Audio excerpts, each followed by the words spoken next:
Indeed, my name is Ertharin Cousin. I am the CEO and president of Food Systems for the Future. And I want to thank you for joining us today.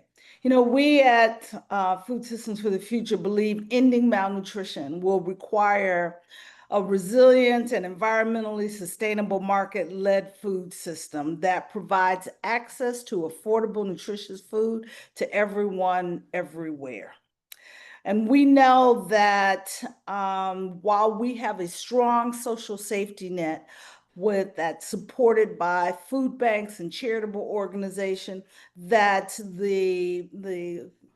addressing the issues of food insecurity and nutrition require a resilient, market-led food system that includes our retail grocery stores. And retail grocery stores in many communities are led by independent entrepreneurs, co-ops, as well as some nonprofits even operating in this space. We also have, of course, our regional and our national chains, but what we want to focus on in today's conversation are the small independent retailers, co-ops that are serving in so many of our communities across America. And specifically the impact of and the benefits delivered by the Supplemental Nutrition Assistance Program.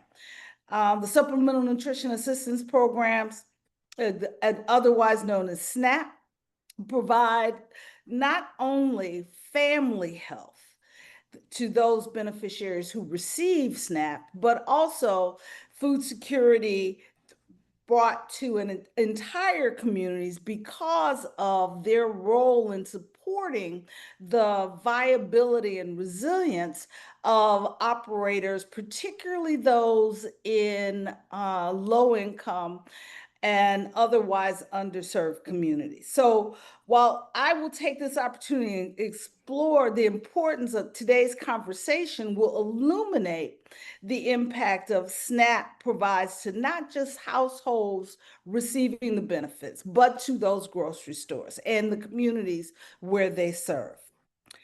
We at FSF published a landscape study last year reporting our findings, evidencing what keeps stores open in low-income and low-access communities where others have either closed stores or declined opportunities to open.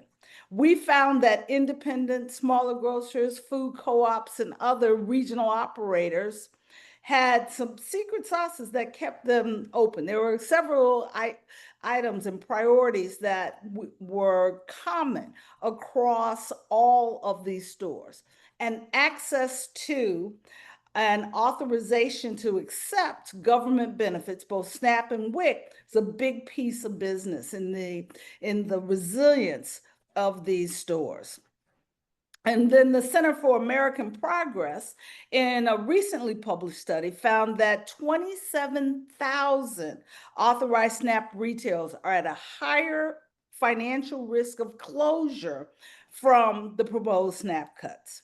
The study identified that some 303 counties, including 3,721 smaller grocery stores, are now at risk by the potential SNAP cuts. And that affects not just those households, but it affects jobs and economic viability of communities. Some 65,000 food system jobs are potentially impacted, as they noted. The numbers reflect the real concerns of real people.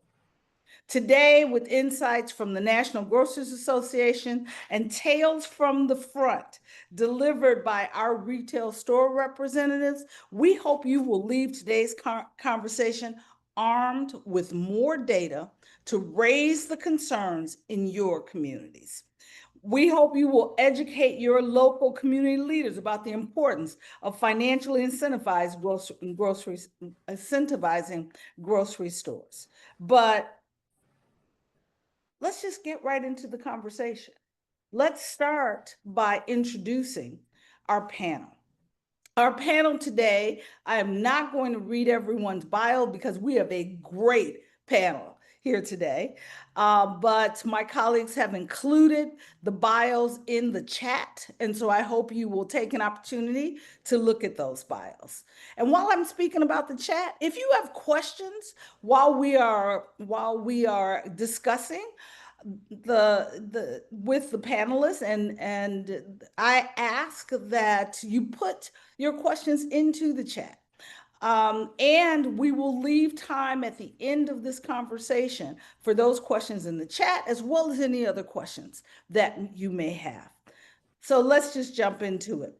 First of all, we have Maurice Mowentz. Maurice operates and is the owner of the Sherman Park grocery store, the only grocery store on his side of town in Milwaukee, Wisconsin. We have R.F. Bowie, the president of G.F. Bowie Company. And if you read it, you'll see B-U-C-H-E, which you would say Boucher, but he's going to tell us why it's really Bowie. And then, of course, we're going to start our conversation today with Stephanie Johnson. Stephanie is the Group Vice President of Government Relations for the National Grocers Association. Stephanie, on a daily basis, addresses the issues and the questions related to grocery stores operating in the communities that we are discussing here today, as well as the grocery stores operating across America. The NGA is a great partner with FSF and an even better partner to those stores that are operating in these communities. And so we're delighted that she is joining us here today. So Stephanie, let me kick it off with you. What should people understand about the role that small and independent grocers play in food access, and why should they care about how SNAP factors into the ability of these operators to serve the communities reliably and sustainably? Some people will say, let's worry about the families, not worry about the grocery stores. Tell us why we need to worry about these grocery stores. Thanks so much, Ertharin. I'm so happy that NGA was able to join today, and that we've got some of our members on the line who have really, really impactful stories. I'm looking forward to hearing from them. Grocers are hugely important to the SNAP program because they are, the private and public-private partnership that built the SNAP program. And so this public-private partnership has been running very successfully and efficiently for decades, and we want to keep it that way. So a little bit on independent grocers. Our members are what we would call the true entrepreneurs of the grocery industry. They're dedicated to their customers, their associates, and their communities.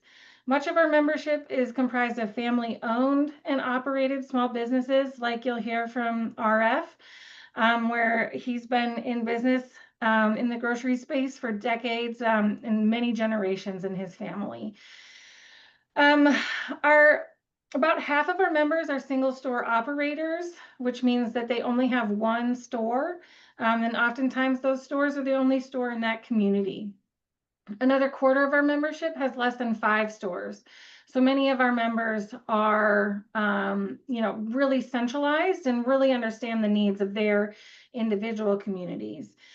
We also support the wholesalers. So those are the folks that help distribute product to the independent grocers. And independent grocers account for about 33% of grocery sales nationwide, which is about $250 billion, and they support over 1 million American jobs. And so SNAP plays an integral part in the grocery system, and it has for decades. Because those SNAP dollars are really reliable, folks are able to determine what communities they can put a grocery store, and that often allows a company to make sure that there's not a end of food desert, because they're able to put a grocery store there in that community and support folks because of those SNAP dollars. And I'm sure we'll hear more about that today. We estimate that SNAP supports almost 400,000 jobs in the United States and millions in wages. So we are very concerned about these changes that are coming forward. But our members because some of them serve these low-income communities with high rates of SNAP participation, they have high SNAP sales. And so big changes to SNAP will really impact their sales and their stores and their ability to serve their communities. Like I mentioned, our members are innovative. They do mobile markets, they do food lockers, they participate in GUSNIP, which is the Nutrition Incentives Program, and produce prescriptions. They're out there trying to really meet the needs of their communities any way they can. They also participate in food drives, they support their local sports teams, they do special holiday events. They're inherently tied to the strength and the vitality of the markets that they serve. And they really support those local economies, which also include the local tax base that I think oftentimes we don't always think about.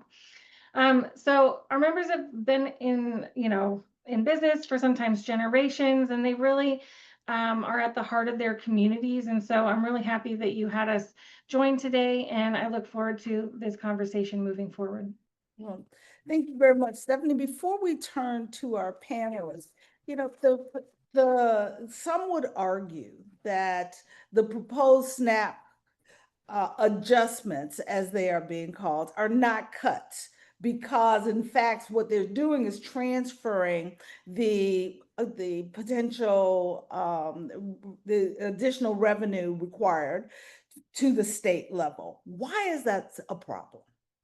Sure. So this cost shift to states makes the program really uncertain. Not all states are going to be able to provide their share of the cost share, and so we are concerned that different states are going to be running the programs differently moving forward.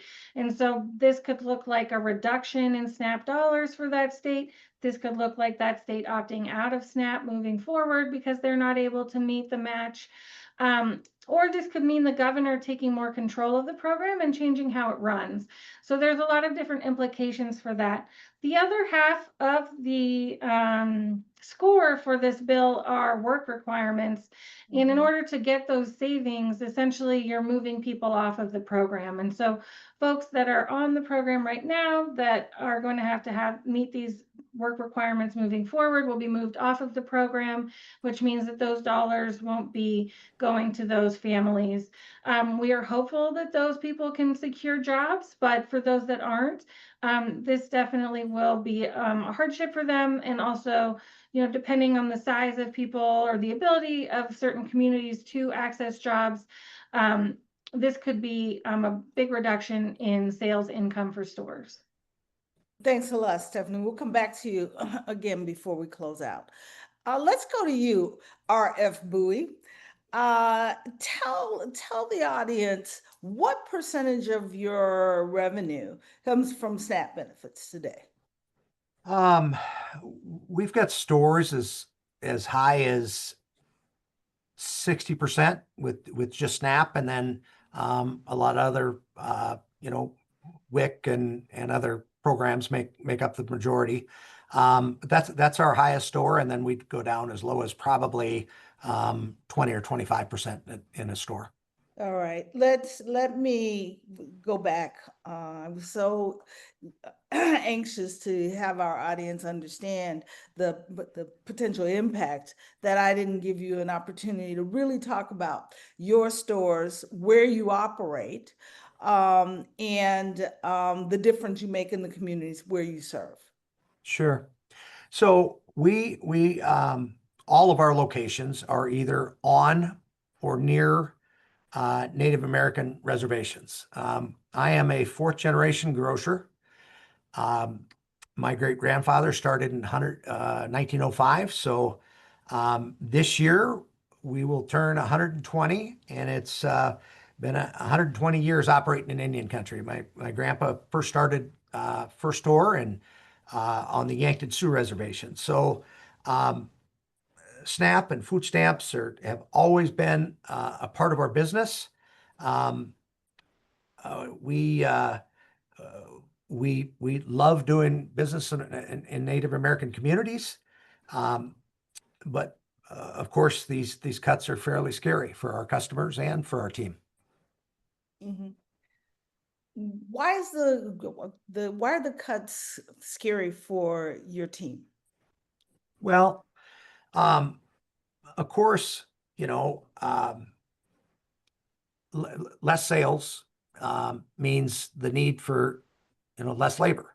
So we're going to have to cut prices, or we're going to have to make some cuts somewhere. And obviously, the employees would be the second to the last thing that we'd ever do. The only other thing that we can really make cuts on, or do to make up that difference, is raise prices. And my stores are. But I've got a few stores that are in the top 10, arguably #1 poorest county, not just in the state of South Dakota, but in the entire country. So for me to raise prices for people that can't afford it in the first place just isn't something that I'm willing to do. Appreciate that. Let's go to you, Maurice. Tell us about your stores and where you're operating, and the percentage of your revenue that you receive from SNAP. Certainly. Thanks so much for having me. Maurice Wentz out of Milwaukee, Wisconsin, in the heart of Milwaukee, right in the Sherman Park neighborhood, where we have 40,000 residents. And most of those, if not all of those, at least 60% of our residents in that demographic area are SNAP and or WIC and renters. Here at our grocery store, we combat childhood obesity, cholesterol, diabetes, heart disease, and other heart ailments by bringing fresh fruits and vegetables to our customers that were without for over 15 years. The impact of cutting of food stamps and or WIC benefits at our store right now, we currently have 68 to 71% of our customers that come through our door with those benefits. It would be a huge impact, not just for our employees, but for the community, as well as for the folks that shop here. And saying that equation is not good for a community that we're only 3 years old now, just got their full-scale grocery store in their neighborhood. And so, am I hearing you correctly when you say 68 to 71% of your shoppers are SNAP beneficiaries? That is correct. SNAP and or WIC, yes. Oh, SNAP and or WIC. Yes. And the potential impact is obvious, and you don't need to state it, but how far away from you is the nearest grocery store? Right if you were forced to close? Now, right now I have a 2-mile radius from here to the next grocery store. You have a 2-mile radius. Yeah. And unfortunately, sidebar here, we just got an announcement in the news last week this time that 5 of the big box grocery stores have announced outside of that radius that they will be closing their doors soon. So you're losing even more grocery stores automatically, of course, in the surrounding community. It will definitely exacerbate the situation, yes. So you are a great example of the impact of the SNAP benefits, not just on the beneficiaries, but on the entire community. Because if 68% of your customers are receiving SNAP and a significant loss in revenue, that will potentially, what I'm hearing from you confirm this for me, is that will potentially force you into a situation where you have to make some hard decisions about keeping your doors open. Hard, serious decisions, and you're absolutely right about that. Sustainability doesn't exist with that equation at all. Okay. Our doors, yeah. So Aaron, I see we've been joined by Aaron Johnson from Oasis Grocery in Oklahoma. And Aaron was just sent me a note telling me that they're having some power challenges down there in in Oklahoma. I know you guys have been having some really severe weather with with storms in Oklahoma. So thanks so much for being here today. Let me just ask you to tell the audience a bit about your store, how many other stores are operating in your area, and the revenue that you receive, the revenue, the percentage of revenue that you receive from SNAP. Hey, thanks so much and good to see you all. My name is AJ, of course, Stephanie on here again. We're grateful for NGA for sure, but I'm the owner of Oasis Fresh Market. We are the first full service grocery store in over 14 years in Tulsa, Oklahoma, and the first Black owned in over 60 years in a community that was once known and called Black Wall Street, that produced more Black millionaires per capita than any other, or that had more Black millionaires per capita than any other state at that time before the 1921 race massacre. Unfortunately, drastically changed the future of so many intelligent, successful, bright minorities. But for us, we were intentional about picking the naming the store Oasis, because by definition, Oasis means refuge, safe place, shelter.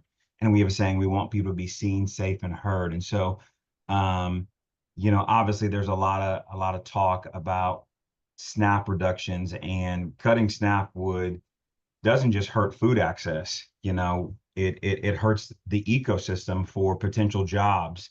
A lot of our staff live right here in North Tulsa, and a lot of our community, unfortunately, North Tulsa, the life expectancy is 11 years shorter than any other community in Tulsa.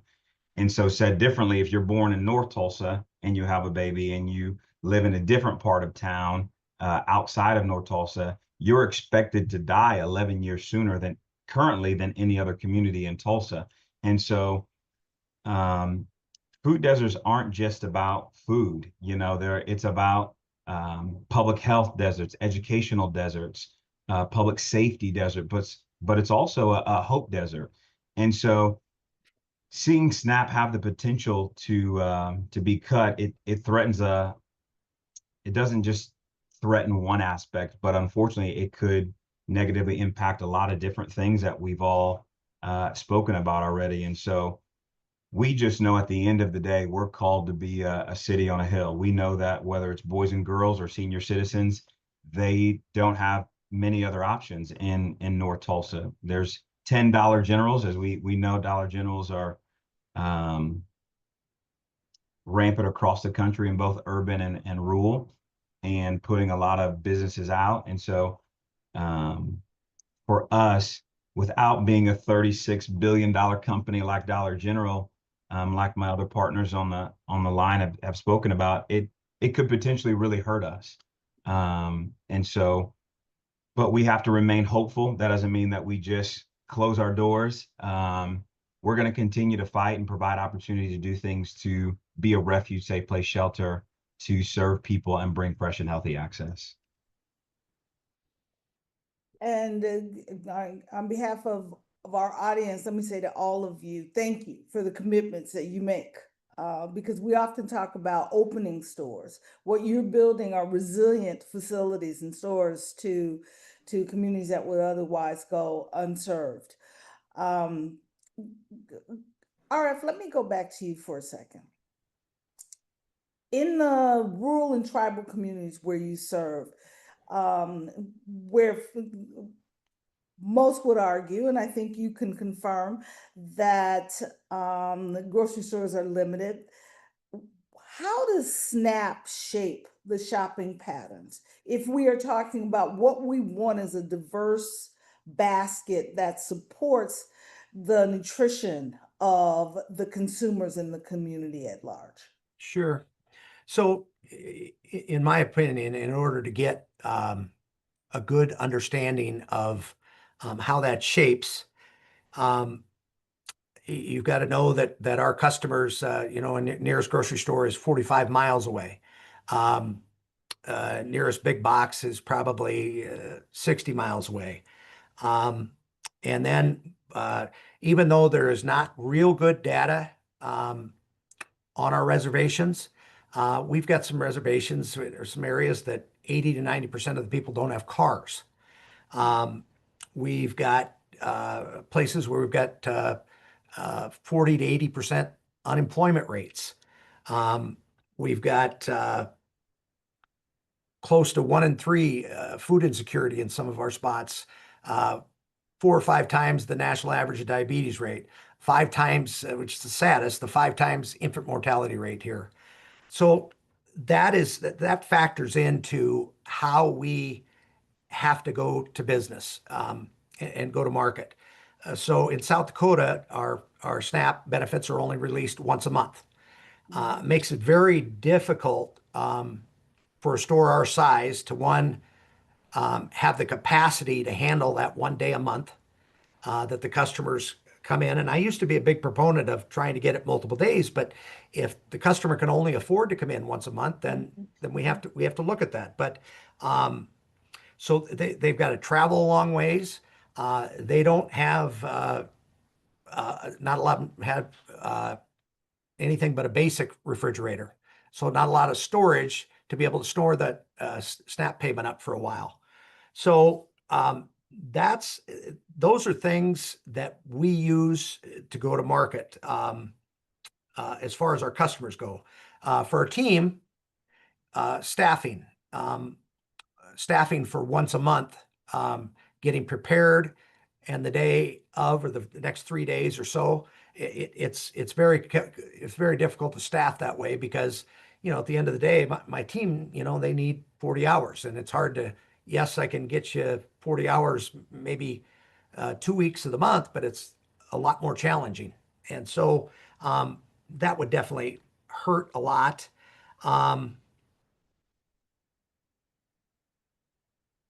Yeah, those are my basic list of how we go to market and how we take care of our customers in SNAP for our stores. That's really good examples for our listeners. Thank you, RF. Maurice, you operate in a community where, as you just noted, you're the only store, and the big boxes are even closing that are in proximity to your store. There have been some who have argued that the cost shifts are being made because of waste, fraud, and abuse in the SNAP system, and they're transferring the cost shifts to states where there are high waste, fraud, and abuse. When you've just told us that some 60% plus of your customers are SNAP beneficiaries, tell us about your customers and give the audience the story behind the customers that contradict the ideas that SNAP beneficiaries and recipients are somehow wasteful or examples of waste, fraud, and abuse. Definitely. Waste, fraud, and abuse here that I've experienced in my journey as a grocer. Most, if not all, of our participants, I see very little of that. I see more of the benefits that they receive on a monthly basis, whatever part or whatever time of the month they receive it, it's still not enough for their household. And I say that, and I'll share this with you. I come from an era, my mom had 11 children, and we in our family, at the time, the corner grocery store, we were sent to the grocery store with a note.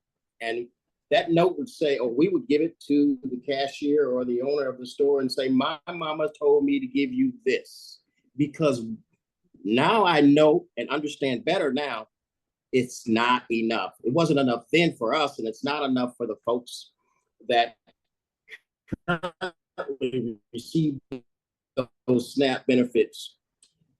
Even a prime example, the additional COVID benefits that were given. There was a need prior to COVID, additional benefits were given to them, and then they were cut off. That need went nowhere.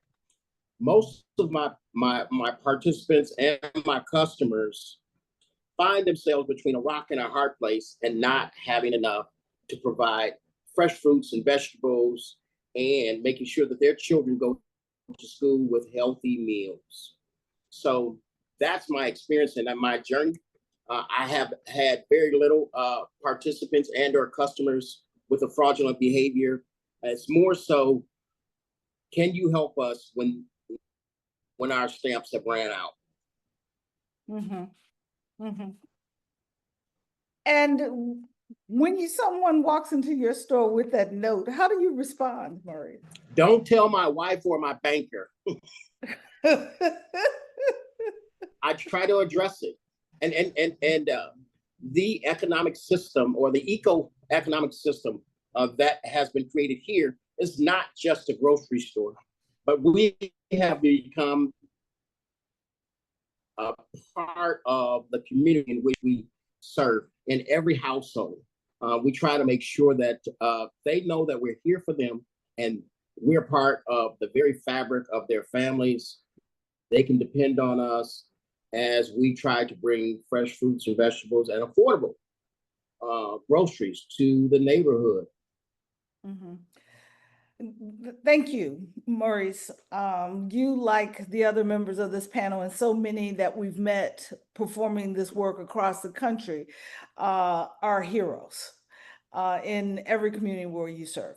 And I want to say thank you to each of you before we even finish today for the commitments that you have to serving your communities, not just as a retailer, but as someone who provides a lifeline to many households in these communities. So AJ, let me come over to you because you have overcome many of the hurdles that both RF and Marie spoke about. The challenge that we have as advocates and educators around the importance of these programs is often the ability to tell the stories of the impacts that this issue, SNAP in particular, has on households, on communities, on your stores. Tell us that story that every legislator, every member of Congress should understand about the potential impact on those groups, the families that are affected, your stores, and the communities that you serve. I think that we've got a lot of smart individuals, much smarter than myself, and they're making some great decisions. Some that will impact people positively, and some that could potentially impact a lot of people in a negative way. I think, like RF and Maurice, when you're on the grassroots of seeing senior citizens that are unfortunately struggling and that live alone, and when you're seeing babies raising babies that come to our grocery stores, and when you see families that come in that may have lost a loved one and don't have enough for a funeral, and that's what we do as grocers. We help fill the gap. Like RF and Maurice and Stephanie, we're not just grocery stores. It's about equipping people for life, and that's one of our sayings that we say. It's more than just groceries, because we're there on baby showers. Unfortunately, we're there at funerals.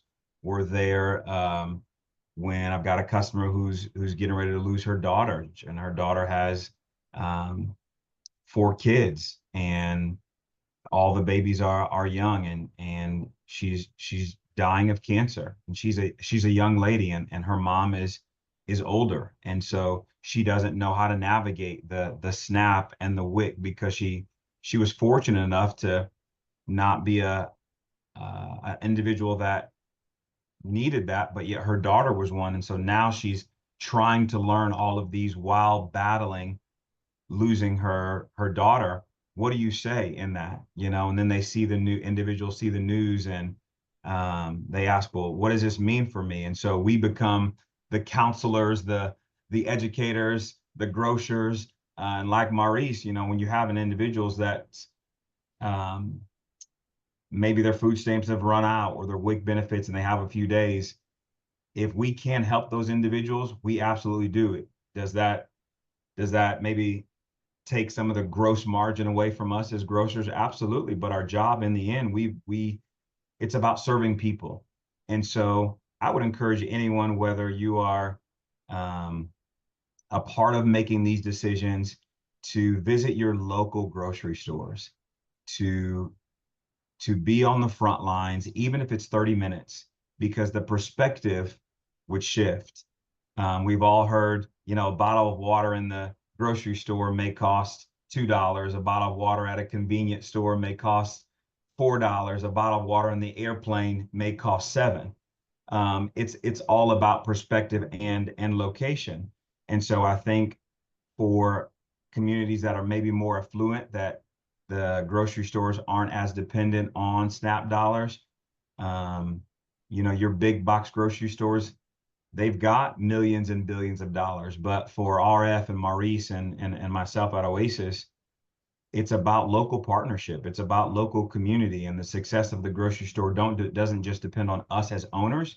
It depends on all of us within the community. And so if the community is shaken and devastated and has lack, though optimistic, you know, as we are as grocers, it sometimes affects us as well. And so I would encourage anyone that's in a position that has a voice or a say, please go to your local grocery stores, even if it's just for 15 minutes, and go to the cash register and check out the little boy, check out the little girl, check out the grandma, check out the pregnant mom, check out the dad that just got a newborn baby and is trying to figure out the WIC card because his wife and baby are at home and he doesn't know how to do the ounces.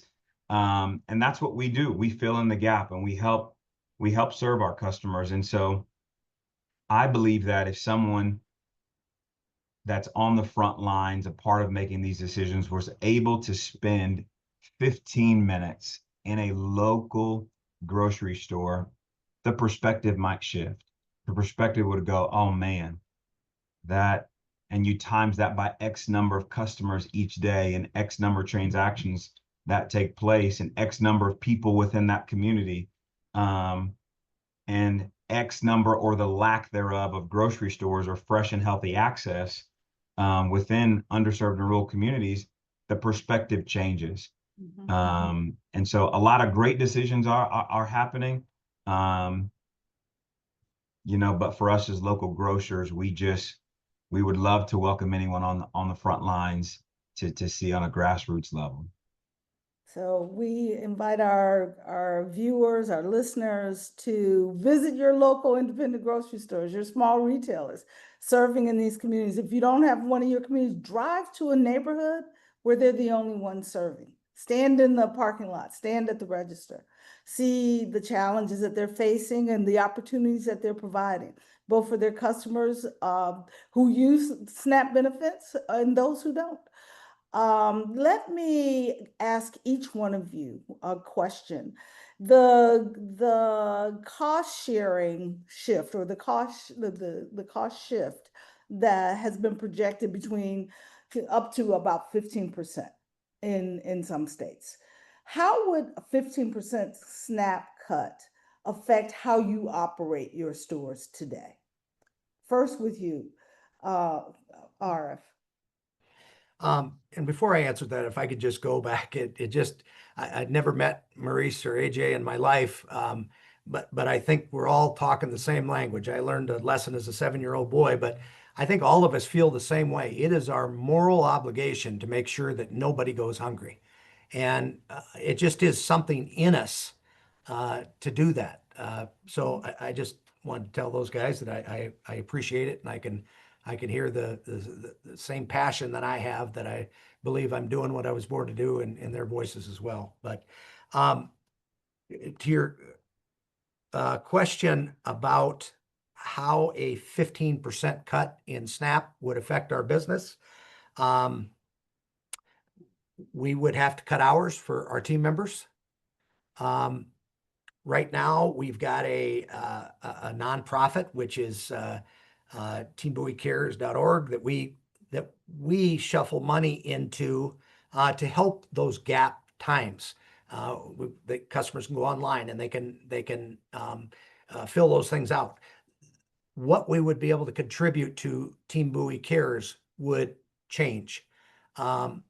Hopefully, we wouldn't have to get to raising prices to make up for that, but it would be severe. And that's just to my team. For my customers, detrimental. I mean, we're already we are already in a tight spot, and both those guys talked about how difficult it is to make it. You know, our customers, you know, that they're in line on the South Dakota releases on the 10th. We stay open till midnight or through midnight on the night before, because we've got customers that have not eaten in 3 to 7 days. We've got families, it's just really sad. I mean, they wake up their kids and have to come to the grocery store, and you got kids that are kind of sleeping in the cart, and they're getting food because they haven't eaten in days. It just is a sad situation the way it is. And to think about cuts makes me completely disappointed that we've got this situation, these situations here in the United States of America. It makes me sick to my stomach, and I just wish it didn't have to be that way, because going hungry, the complications from that can lead to so many other bad roads in life. And to watch, especially these kids go hungry, it's sad. Yeah, so It's we sad. hear you on the impact that it would have on the operations of your store, the hours you can provide your employees, and even on the potential costs of food and the effect that that would have on the families. Maurice, over to you. How would a 15% cut in SNAP revenue, particularly with the large number of beneficiaries, SNAP beneficiaries you have shopping in your store, how would that affect the operations of your store? So definitely, my moving variables would include the labor and/or staffing. My price point, which makes no sense to pass that on to the customers, and store hours, and being able to say we've got to cut our store hours because those fundings, instead of just closing our doors. So we've got those moving variables or possible variables. Okay, thank you.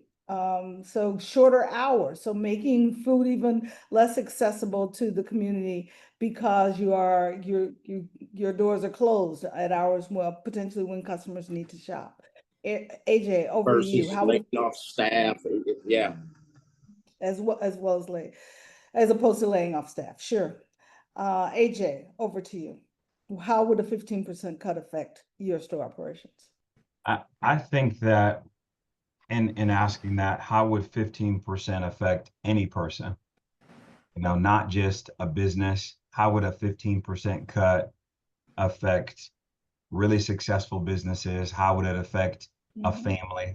And in any situation, whether wealthy or middle class or underserved, 15% across the board in any class, you would have to make adjustments.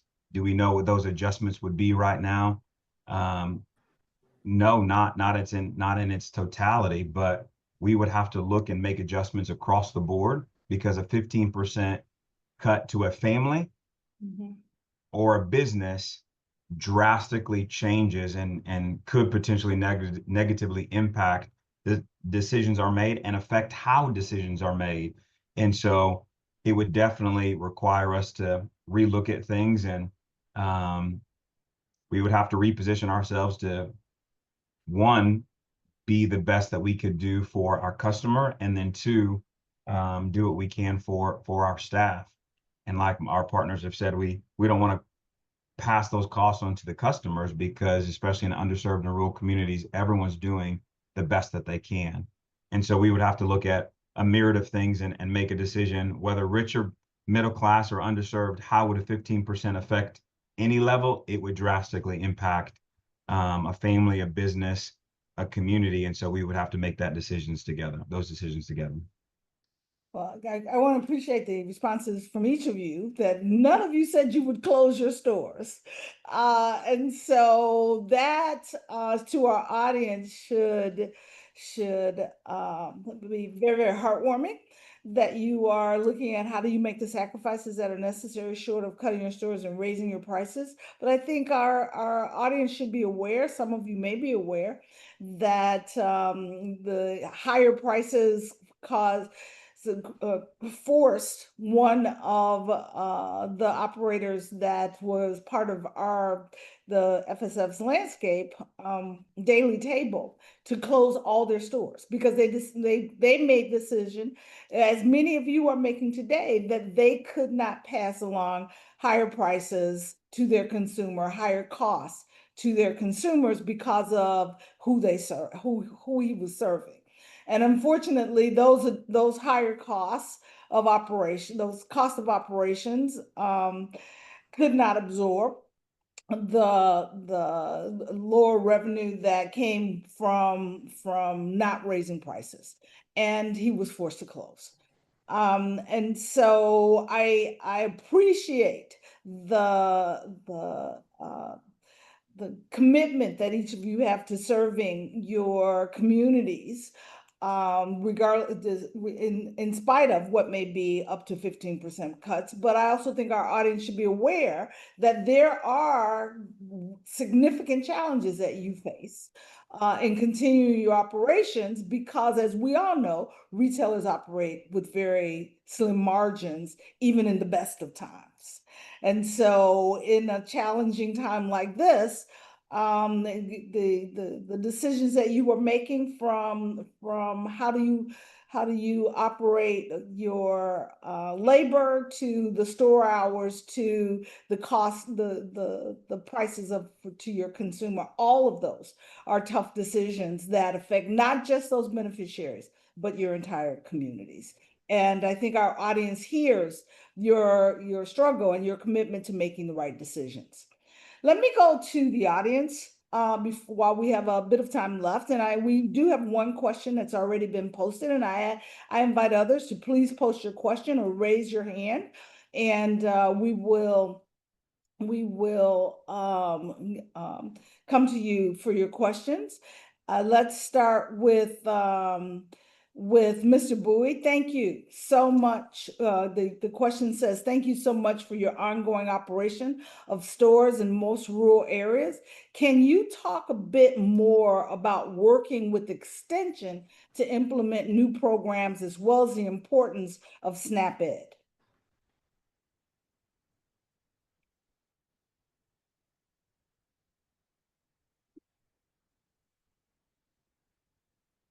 Or if you're on mute. Sorry about that. Just making sure I'm understanding the question, but you know, we try and work with every potential added benefit to our customers as we possibly can. And if I'm not talking about the right thing, you can let me know. But you know, USDA had a program called Add Milk, where you could get 50% off your 1% skim purchase, which is going to extend into dairy programs and stuff like that for SNAP customers. So double up food bucks, where you're getting your produce purchase back. We try and take advantage of every single one of those things because it is just absolutely right for our customers. It helps with healthy eating, and at the end of the day, that's what we're here for. We're here to feed people.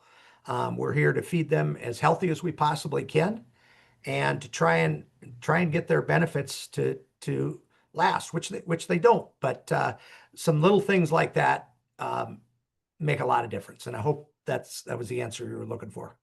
Yeah, and SNAP Ed is one of those programs that is being defunded as a part of the legislation under consideration. Are you using SNAP Ed today? I think is what the audience. I'm not positive. You tell me exactly what SNAP Ed is, please. Stephanie can give you more details about SNAP Ed. So SNAP Ed is usually a nutrition education program that run out of a university extension, often from a land grant university. Sometimes they work with retailers, but not always. So we absolutely do. Yeah. Okay. Now I know what you're talking about. We absolutely do. And unfortunately, I wasn't even aware that that was being cut, which that is also a very sad situation. Yeah, we would have the SDSU Extension Office, which is a local university here in South Dakota, come out to our reservation stores and provide healthy, nutritious options that were SNAP eligible, and they would show them, how cooking healthy or producing healthy recipes taste good and affordable. Yeah, that will definitely be missed. I apologize that I did not know that was going away, but we absolutely do use that, and our customers will miss it a lot. And I worry about. I do think that healthy choices were being made with that SNAP Ed. Mhm. Mhm. We're talking about government programs here, but both of you are business people, first and foremost. And that's why you're successful, because you care about your communities, but you're also business people.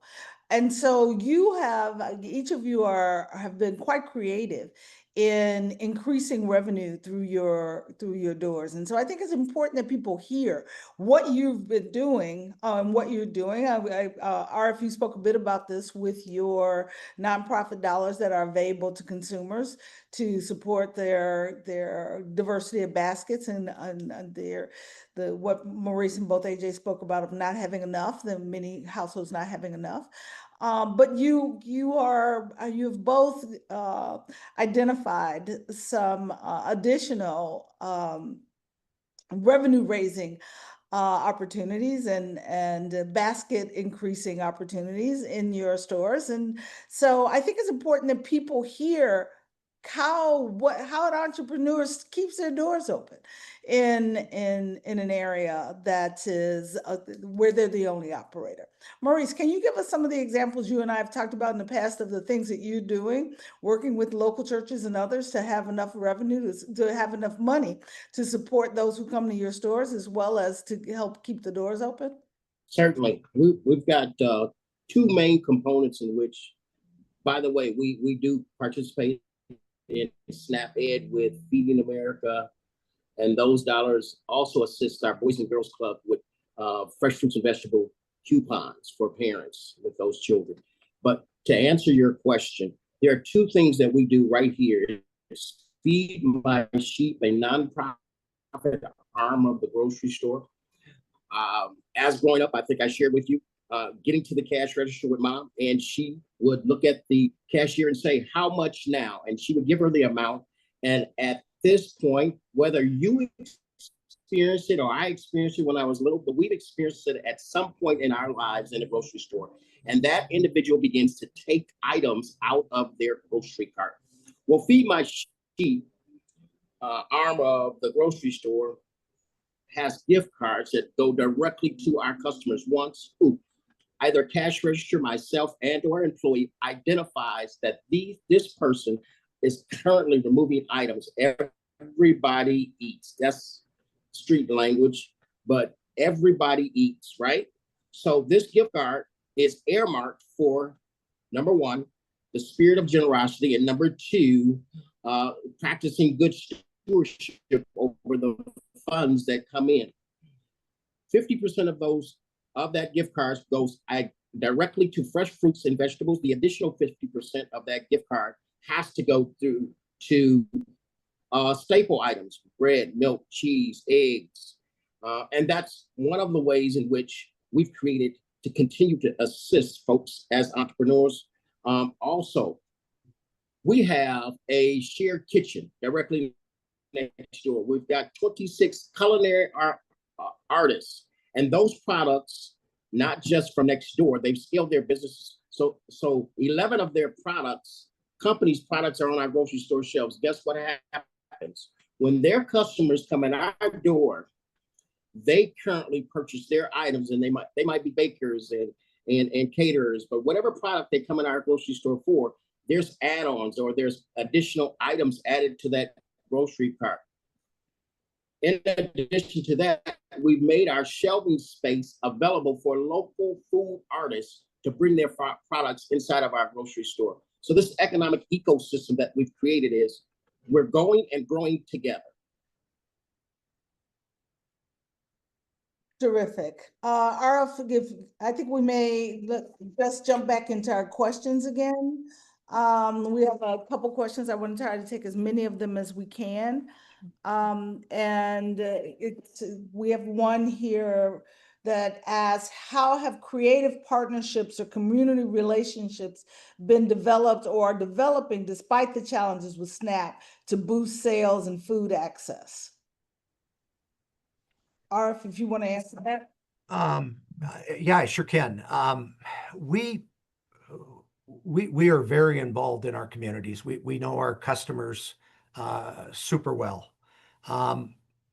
Our team members or employees know the families and the customers extremely well, and so we do reach out. We do collaborate on a lot of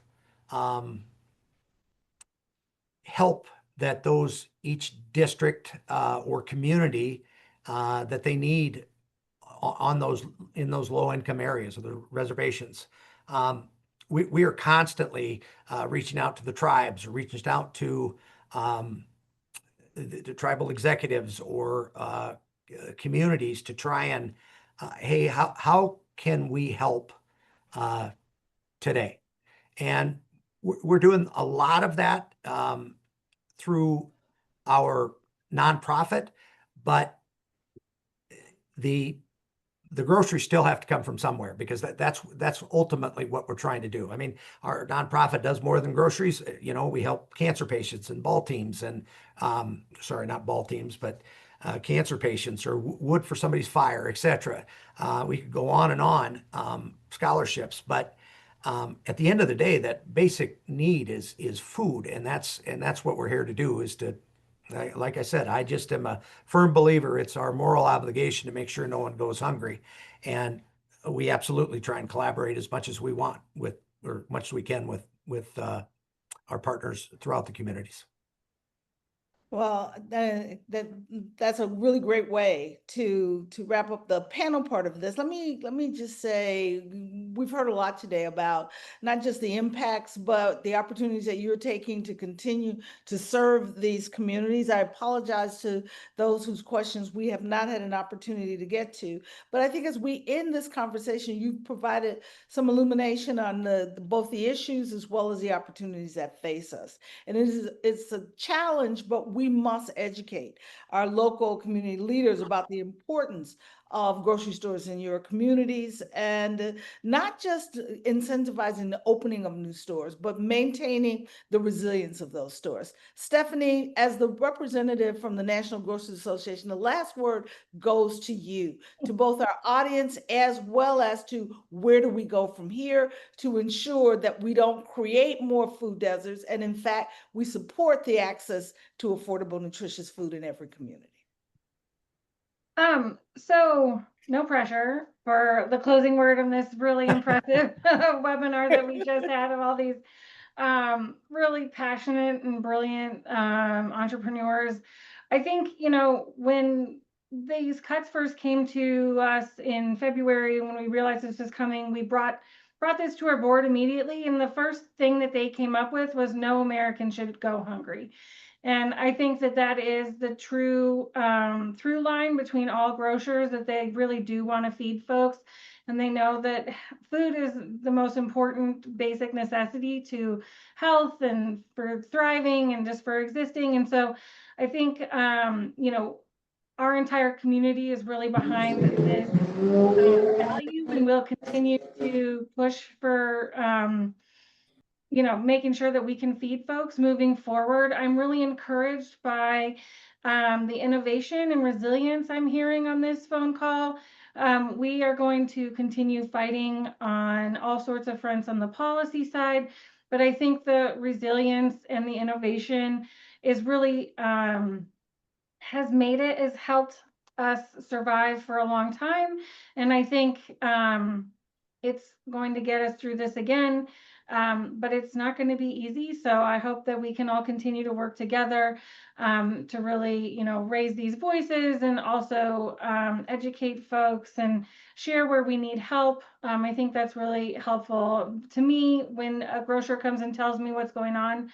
That's how I can do my best work. So please feel free to share with the National Grocers Association issues that you're seeing. But I want to come back to that resilience and innovation. I think there's a lot of hope in those things moving forward, and we'll still keep fighting on the SNAP side. But I'll leave it to our brilliant entrepreneurs to figure out how to keep us all fed moving forward, and we'll all work together to solve this problem.